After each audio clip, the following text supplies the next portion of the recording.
Yes, let's look at this question number 43 for chemistry WAEC 2018.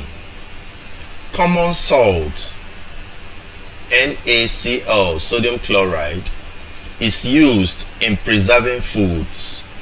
Which of the following properties could be used to determine its purity before use?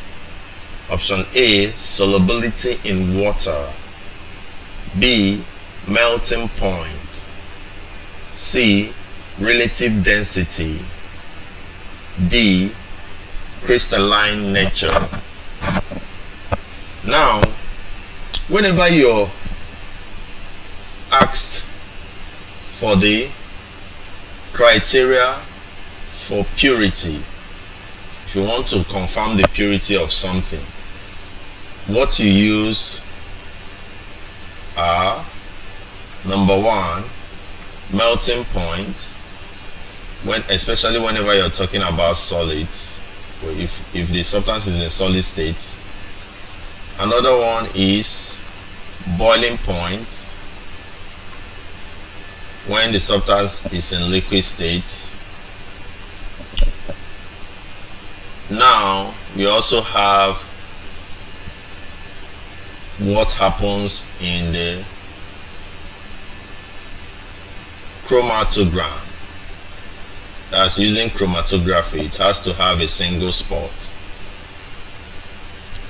If something that has to do with solute movement and color.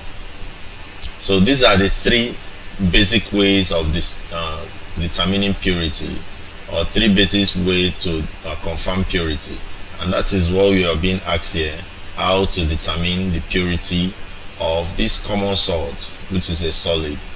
So the answer is simply melting point. That is what you can use. In some advanced way, you can also, as part of criteria for purity, you can also have relative density and crystalline nature of the substance. But these three are the basic ones, and you can clearly see that melting point is there. So that is why melting point is the answer to this problem.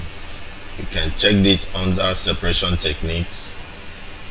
That's where you can check this topic under separation